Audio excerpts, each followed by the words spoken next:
من داخل اسم شرطة مدينة العبور بمحافظة القليوبية تم تشكيل عصابي سرقات متنوعة.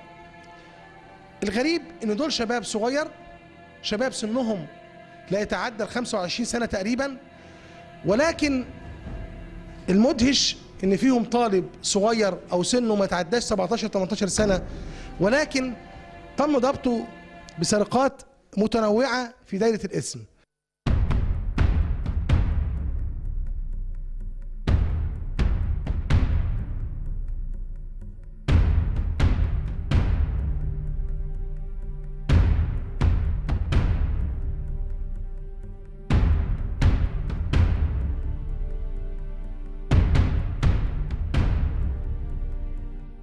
نتعرف عليك؟ احمد علي حسن. احمد بتشتغل ايه يا احمد؟ سوبر ماركت. سنك قد ايه؟ 26. احمد انت دورك ايه النهارده موجود في الاسم متهم مع الثلاثه دول؟ دورك ايه؟ انا خدت تليفون وما اعرفش ان هو مسروق. جه صاحب التليفون اديته التليفون، جاب لي الحكومه جت خدتنا على الاسم. انت واخد التليفون ده من مين؟ قلت لهم من فلان. طلعت انا والحكومه. مين فلان؟ مين فلان؟ فتحي. مين احمد فتحي؟ واحد. شاور لي عليه فين وانت واقف؟ الموبايل اللي انت خدته مسروق من احمد. وانا ما اعرفش عنه حاجه. خدت الواد وطلعت بيه على السلم، رحت المحل الثاني اللي فيه ابو الواد، قلت له يا حاج التليفون اهوت. قال لي ثواني. ثواني كانت الحكومه داخله عليا خدوني. حسام انت بتشتغل ايه؟ حلاق وطالب يا فندم. سنك كام سنه؟ 25 سنة. ساكن فين؟ مدينة العبور محلية 6. تهمتك ايه يا حسام؟ تهمتي ان انا جاي في سرقة، بيقول لي عامل 7 قواضي وانا حضرتك لسه جاي من ليبيا 1/8، مش محتاج ان انا اسرق. طب انت احمد كان اعترف عليك وقال ان هو سرق ذهب واداهولك بعته، الكلام ده مظبوط؟ لا مش مظبوط يا باشا. الذهب ده جبته منين بتاع مصر الجديده؟ اللي بعته في مصر الجديده ب 9000 جنيه. تمام. جبته منين؟ جبته من احمد يا فندم. وديته فين؟ بعته في مصر الجديدة. بعته بكام؟ 9200. احمد خد منك كام؟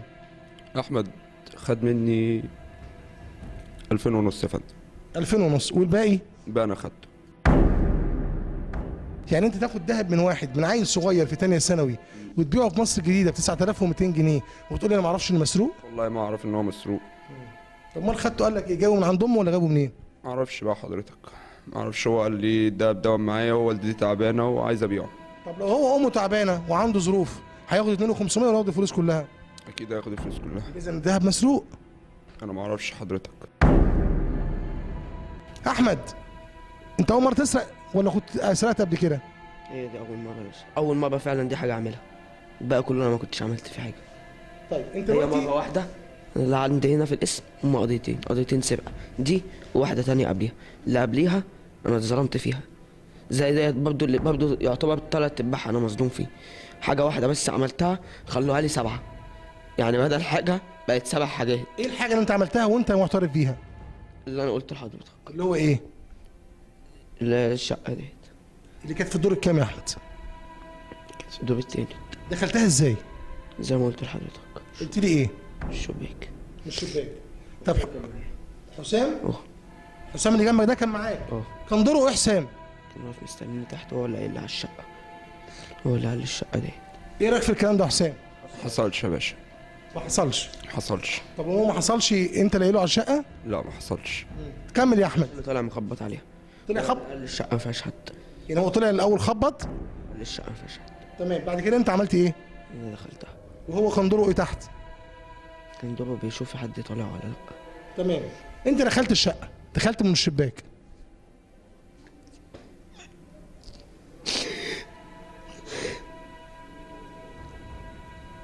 دورت على الدهب ازاي يا احمد؟ لقيته ازاي الدهب في الشقه؟ باشا زي ما قلت لحضرتك على الكومودين. لقيته على الكومودينو؟ يعني انت ما دورتش في حاجه غير انك لقيته على الكومودينو. هو دوت بس.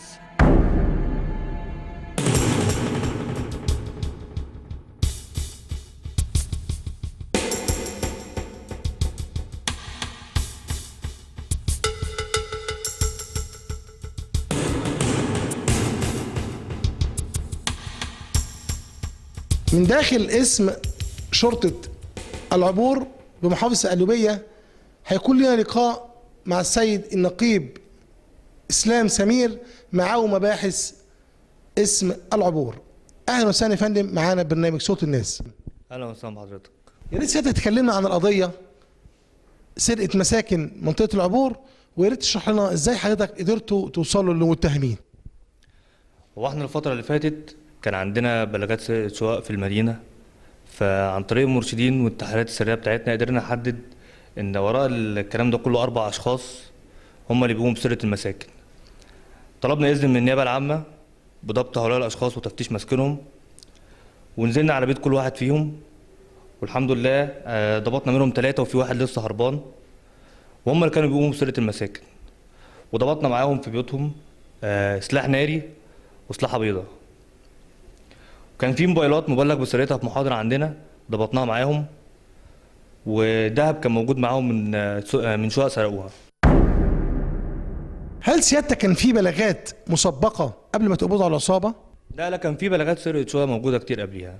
يا ريت يا فندم تشرح لنا سيادتك دور كل واحد في القضيه، كان ليه دوره ايه في القضيه لما تم ضبطهم؟ احمد ده عشان خاطر كان بيستغل ان جسمه صغير، فكان بيطلع على مواسير العماير ويدخل من الشباك طريق الشفاط، وكان هو اللي بيدخل يسرق الشقة، والباقي كان بيقف يأمن المكان من تحت. وكان واحد من التانيين حسام كان هو اللي بينزل يبيع الذهب والمسروقات. كان في شقق مسروق منها دهب كان متباع في ميدان الجامع بداية مصر الجديدة. طب سيادتك انتوا عرفتوا ازاي ان الذهب ده وصل مصر الجديده؟ عن طريقهم بمناقشتهم، هم اللي اعترفوا. هل يا فندم المسروقات اللي تم ضبطها يا ترى قدرتوا تحصلوا عليها من المتهمين ورجعتوها لاصحابها تاني؟ رجع لاصحابه تعرفوا عليه. تعرفوا عليه، يعني يقظة راجل مباحث في دايرة اسم شرطة العبور رجعت مسروقات كانت بقالها قد ايه يا فندم متباعة؟ يعني كان في محاضر بقى لها مثلا حوالي اسبوع، محاضر 10 ايام، يعني كان هو فترات متباعده.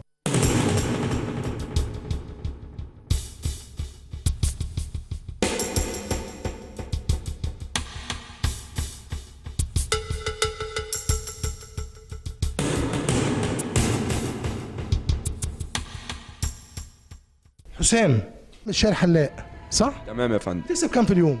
بكسب 60 جنيه 50 جنيه 40 جنيه، يعني بتخش لك في الشهر يا دوب علبتين سجاير يا فندم، وفطار وغدا. علبتين سجاير ب 50 جنيه؟ فطار وغدا يا فندم. شوف علبة السجاير بكام حضرتك؟ حسام ده في راجل يبقى رب اسره وعنده 6 اولاد وبيشتغل ب 50 جنيه، بياكل هو وعياله ال6 ويدفع ايجار ومدبر اموره من 50 جنيه. انت كحلاق وشاب بطولك 50 لا مش بطولي حضرتك. امال؟ انا ورايا ابويا وامي واخواتي صغيرين. حلو اللي انت عملته ده. محدش فيهم بيشتغل حضرتك. اللي انت عملته ده نفع امك وابوك واخواتك الصغيرين؟ ما ينفعش حد. ولا دمرت نفسك ودمرتهم؟ دمرت نفسي ودمرتهم. حسام لو الزمن رجع بيك شويه تندم على اللي عملته؟ انا عايز اموت. ليه يا حسام؟ عشان زهقت من اللي حواليا. لا يا حسام والله زهقت من اللي حواليا. اللي بتقوله ده غلط. مبقاش في حد كويس، كلها بقت شمال وكلها بقت بتاعت فلوس. انت لما قلت لوكيل نيابه واعترفت انت سارق الذهب ده وخدته من احمد، هل ده مش دليل عليك؟ لا مش دليل عليا يا فندم. ما انت اعترفت بيه. لا ما اعترفتش بيه يا فندم. ما انت ماضي على ايه؟ انا ماضي بيقول لك على ورقه ان انا خدت الدهب بعته. اوكي خلاص خدت الذهب بعته، لكن ما اعرفش اي حاجه عن اي حاجه بعد كده. احمد حسام طلع معاك كم مره تسرقه؟ هي دي بس حضرتك، اقسم بالله هي دي بس.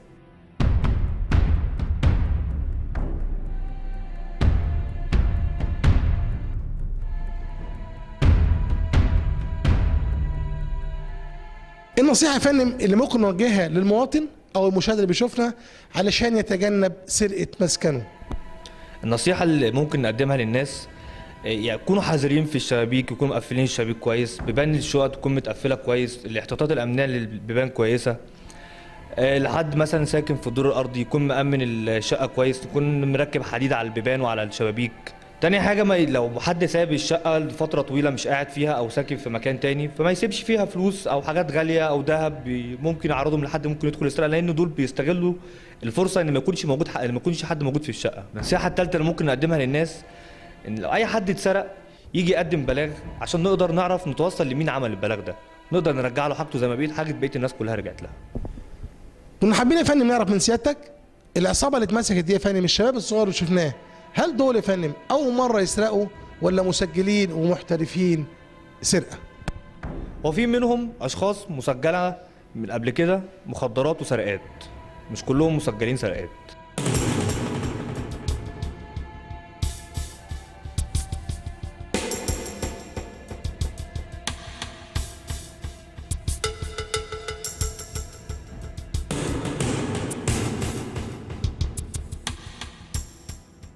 من داخل اسم شرطة العبور محافظة القليوبية كان لرائد المباحث اليقظ ان هو جاب تشكيل العصابي سرقة بالإكراه.